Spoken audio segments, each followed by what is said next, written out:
नमस्कार सबको। मैं डिम्पल जायसवाल, सहायक आचार्य संस्कृत, MSc कॉलेज भरतपुर। विद्यार्थियों, प्रस्तुत वीडियो में संज्ञा प्रकरण के आगे के सूत्रों का हम यहाँ अध्ययन करने जा रहे हैं। आदिरन्त्येन सहेता, चौथा सूत्र है आदिरन्त्येन सहेता, अन्त्येन इता सहित आदि मध्यगानां स्वस्य च संज्ञा स्यात्। अर्थात अंतिम इता सहित इत संज्ञक वर्ण के साथ में आदि जो आदि वर्ण होता है वह मध्यगानां अपने बीच वाले वर्णों का स्वस्य च एवं स्वयं अपना संज्ञा स्यात् संज्ञा होती है, संज्ञक होता है कि अंतिम इत संज्ञक वर्ण के साथ मिलकर जो प्रारंभिक वर्ण होता है वह स्वयं अपनी तथा अपने मध्य में आने वाले वर्णों की संज्ञा करता है। इसे उदाहरण के माध्यम से समझते हैं। यथा अणित इति, जैसे कि अण। प्रथम वीडियो में हमने प्रत्याहार बनाने के बारे में चर्चा की थी। माहेश्वर सूत्र आपको मैंने बताए थे। तो मैंने बताया था प्रत्याहार कैसे बनाते हैं कि पहला वर्ण लेकर और अंतिम वर्ण लेकर प्रत्याहारों का निर्माण किया जाता है। तो अण इति अण प्रत्याहार के अंतर्गत आ ई उ वर्णानाम संज्ञा। जब हम अण प्रत्याहार कहते हैं, अण बोलते हैं, तो वहाँ पर अण का तात्पर्य आ ई उ इन वर्णों के लिए होता है। तो आ तो प्रारंभिक वर्ण है और णा यह अंतिम है, और ना है उसमें हलन्त्यम सूत्र से इत संज्ञा होकर तस्य लोपः से लोप हो जाता है णा का। तो सूत्र का अर्थ हुआ अंतिम इत संज्ञक वर्ण के साथ मिलकर प्रारंभिक वर्ण स्वयं अपना तथा अपने मध्य आने वाले वर्णों की संज्ञा करता है, का द्योतक होता है या संज्ञा करता है। तो जैसे कि अण प्रत्याहार है, इसमें प्रारंभिक वर्ण है आ और अंतिम इत संज्ञक वर्ण है णा। तो आ और णा ये दोनों वर्ण मिलकर आ वर्ण जो है वह स्वयं अपनी संज्ञा कर रहा है, अपना द्योतक है, अपने आप को बता रहा है, साथ में अपने जो बीच में आने वाले वर्ण है ई और उ इन वर्णों का भी द्योतक है। तो इस प्रकार से सूत्र का अर्थ हुआ कि प्रारंभिक वर्ण जब अंतिम इत संज्ञक वर्ण के साथ मिलता है तो वह स्वयं अपनी संज्ञा करता है, साथ में अपने बीच में आने वाले वर्णों की भी संज्ञा करता है। एवं अच हल अल इत्यादि। इसी प्रकार से हम और भी प्रत्याहार बना सकते हैं, जैसे कि अच। अब अच के अंतर्गत क्या होगा? आ से लेकर के चा वर्ण तक जितने भी वर्ण हैं उन सब का समाहार यहाँ पर हो जाएगा। लेकिन जो अंतिम हल संज्ञक वर्ण हैं, इत संज्ञक वर्ण हैं, जिनकी हलन्त्यम सूत्र से इत संज्ञा हुई है, उनका समावेश इसके अंतर्गत नहीं होगा। तो इस प्रकार से प्रस्तुत सूत्र का अर्थ स्पष्ट है। आगे देखिए, उकालो अच ह्रस्व दीर्घ पुलतः। यहाँ पर स्वरों के भेद के बारे में बताया गया है। उकालो उश्च ऊश्च ऊश्च वा वाम काल इव कालो यस्य सो अच क्रमात् ह्रस्व दीर्घ प्लुत संज्ञा स्यात्। उ ह्रस्व उ दीर्घ उ एवं प्लुत उ। तो इस प्रकार से उ इनके समान समय जिन स्वरों का होता है उन स्वरों की कौन सी संज्ञा होती है? उ की ह्रस्व, उ की दीर्घ एवं उ की प्लुत संज्ञा होती है। सह प्रत्येकम उदात्त आदि भेदेन त्रिधा। और फिर ये पुनः उदात्त आदि के भेद से 3 प्रकार के होते हैं। कहने का तात्पर्य क्या है? अच स्वरहा। अच क्या होते हैं? स्वर होते हैं। प्रथम वीडियो में मैंने बताया कि जो 14 माहेश्वर सूत्र हैं उनमें प्रारंभिक जो 4 सूत्र हैं वो स्वरों के लिए हैं। अच, आ से लेके च तक इसमें स्वरों का समावेश होता है। तो ये जो स्वर होते हैं वे कितने प्रकार के होते हैं? सर्वप्रथम वो 3 प्रकार के होते हैं। कौन कौन से? ह्रस्व, दीर्घ एवं प्लुत। स्वरों की 3 प्रकार की संज्ञा होती है। ह्रस्व स्वर, दीर्घ स्वर एवं प्लुत स्वर। अब आप कहोगे ह्रस्व क्या होती हैं? तो उन्होंने इन तीनों स्वरों को समझाने के लिए ऊ का उदाहरण लिया कि छोटा ऊ, फिर बड़ा ऊ तथा प्लुत, जिसके आगे आपने देखा होगा तीन किसी आकृति बनी होती है, वो प्लुत संज्ञक होता है। यानी जिसके उच्चारण में एक मात्रा के समान स्वर का समय लगता है वो छोटा ह्रस्व हुआ, और दीर्घ जिसमें 2 मात्राओं के उच्चारण के समान समय लगता है, और जिस स्वर के उच्चारण में 3 मात्राओं के उच्चारण के समान समय लगता है वो प्लुत संज्ञा। तो इस प्रकार से स्वरों के 3 भेद होते हैं,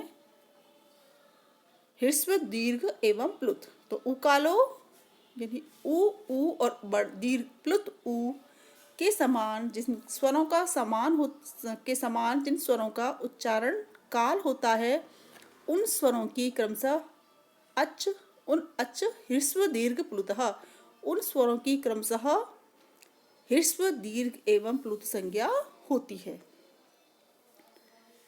अब पुनः बताते हैं कि जिन स्वरों की 3 संज्ञा हुई, पहले 3 भेद हुए, ह्रस्व, दीर्घ एवं प्लुत, सह प्रत्येकम उदात्त आदि भेदेन त्रिधा। वे तीनों स्वर पुनः उदात्त आदि भेद से पुनः 3 प्रकार के होते हैं। अब ये उदात्त आदि भेद कौन कौन से हैं? प्रथम है उच्चैरुदात्तः। तालवादिषु सभागेषु स्थानेषु ऊर्ध्वभागे निष्पन्नो अज उदात्त संज्ञा स्यात्। तालु आदि सभाग समान स्थानों के ऊर्ध्व भाग से जिन स्वरों की निष्पत्ति होती है उन स्वरों को उदात्त कहते हैं। तो प्रत्येक वर्ण का अपना उच्चारण स्थान होता है। तालु, जिह्वा, दंत, ओष्ठ, इस प्रकार से। तो तालु का ही यहाँ पर लिया गया है। आदि कहने का तात्पर्य अन्य संपूर्ण उच्चारण स्थानों का समावेश इसमें हो जाता है। तो तालु आदिषु सभागेषु स्थानेषु, तालु आदि समान स्थानों के ऊर्ध्व भाग से निष्पन्न यानी जिसकी निष्पत्ति होती है ऐसे स्वर क्या कहलाते हैं? उदात्त संज्ञा वाले स्वर कहलाते हैं या उदात्त स्वर कहलाते हैं। नीचैरनुदात्तः तालवादिषु सभागेषु स्थानेषु अधोभागे निष्पन्नो अज अनुदात्त संज्ञः स्यात्। तालु आदि समान भागों वाले स्थानों के अधोभागे निम्न भाग से जिन स्वरों की निष्पत्ति होती है उन स्वरों की अनुदात्त संज्ञा होती है। यानी तालु, जिह्वा, दंत, ओष्ठ आदि जो उच्चारण स्थान है उनके निम्न भाग से जिन स्वरों की निष्पत्ति होती है, उत्पत्ति होती है, उन्हें क्या कहते हैं? अनुदात्त संज्ञक स्वर कहते हैं। समाहारा स्वरितः।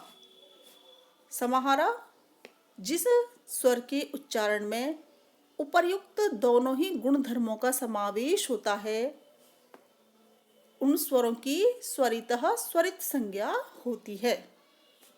विद्यार्थियों, संज्ञा प्रकरण के अंतर्गत यह तो बीए प्रथम वर्ष के छात्रों के लिए है, बाकी आगे भी आरपीएससी का एग्ज़ाम हो या रीट का एग्ज़ाम हो, किसी का भी एग्ज़ाम हो, उस एग्ज़ाम में संज्ञा प्रकरण से संबंधित अनेक प्रश्न आते हैं और वहाँ पूछा जाता है कि स्वरित संज्ञा करने वाला सूत्र कौन सा है या उदात्त संज्ञा करने वाला सूत्र क्या है। इस तरह से छोटे छोटे प्रश्न पूछे जाते हैं, तो इन्हें आप ध्यान से पढ़ें और समझें।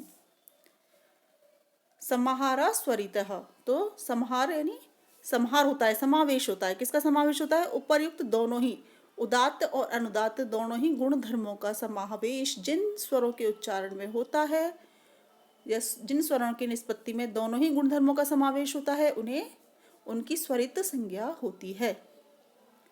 सा नवविधो अपि प्रत्येकम अनुनासिकत्वात् अनुनासिकत्वाभ्याम द्विधा। और अब तीन पहले बताए, ह्रस्व दीर्घ प्लुत। पुनः उन तीनों के तीन तीन भेद हुए, उदात्त अनुदात्त एवं स्वरित। तो कितने हुए? तीन तिया नौ, 9 प्रकार के स्वर हुए। तो सा नवविधो अपि, ये 9 प्रकार के स्वरों में से प्रत्येकम, प्रत्येक स्वर कैसा होता है? फिर से इसका क्या भेद होता है? अनुनासिक एवं अनुनासिक भेद से 2 प्रकार का हुआ करता है। तो ऊपर जो 9 भेद गए हैं स्वरों के, पुनः ये 2 प्रकार के होते हैं, अनुनासिक स्वर और अनुनासिक स्वर। अब इनके बारे में बताते हैं आगे। मुख नासिका वचनो अनुनासिकः। अनुनासिक कौन से होते हैं? मुख नासिका वचनो, मुख एवं नासिका इन दोनों से उच्चारित स्वर अनुनासिक कहलाते हैं। जिन स्वरों का उच्चारण मुख एवं नासिका की सहायता से किया जाता है, उनकी अनुनासिक संज्ञा होती है। तो मुख सहित नासिकयोच्चार्यमाणो वर्णो अनुनासिक संज्ञा स्यात्। मुख सहित नासिका से उच्चारित वर्णों की अनुनासिक संज्ञा होती है। तद इत्थम आ ई उ री एषां वर्णानां प्रत्येकम 18 भेदा। तो इस प्रकार से 9 भेद पहले, उसके पुनः 2 भेद, तो इस प्रकार से 9 दूनी 18। तो इस प्रकार आ ई उ री इन वर्णों के प्रत्येक के कितने भेद हुए? 18 भेदः, 18 भेद होते हैं। और कई बार पूछा जाता है आ के कितने भेद हैं? आ के पूछा जाता है आ स्वर के कितने भेद हैं? तो आ स्वर अकेला ही कितने प्रकार का होता है? 18 भेद होते हैं। ऐसे ही ई के, उ के एवं री, इन 4 स्वरों के 18 भेद होते हैं। री वर्ण से 12, लेकिन री जो वर्ण है उसके कितने भेद होते हैं? 12 भेद होते हैं। क्यों? तस्य दीर्घ अभावात्, क्योंकि री का दीर्घ नहीं होता, तो इस कारण से उसके केवल 12 भेद होते हैं। एचाम अपि 12, एच स्वरों ए ऐ ओ औ इनके भी कितने भेद होंगे? 12। क्यों? तेषाम ह्रस्व अभावात्, क्योंकि इन चारों स्वरों का ह्रस्व भेद नहीं होता है। तो इस प्रकार से स्पष्ट हुआ कि स्वरों के सर्वप्रथम 3 भेद हुए, ह्रस्व स्वर, दीर्घ स्वर एवं प्लुत स्वर। पुनः उनके 3 भेद हुए, कौन से? उदात्त, अनुदात्त एवं स्वरित। तो 3 तिया 9 भेद हुए प्रत्येक स्वर के। पुनः उनके अनुनासिक एवं अनुनासिक के भेद से 2 भेद हुए, तो 9 दूनी 18। लेकिन री वर्ण है उसके 12 भेद हुए, क्योंकि उसका दीर्घ नहीं होता है। एच प्रत्याहार के अंतर्गत जिन स्वरों का समावेश होता है उनके भी 12 भेद हुए, क्योंकि उनका ह्रस्व नहीं होता। तो इस प्रकार से यहाँ तक आप अभ्यास करें।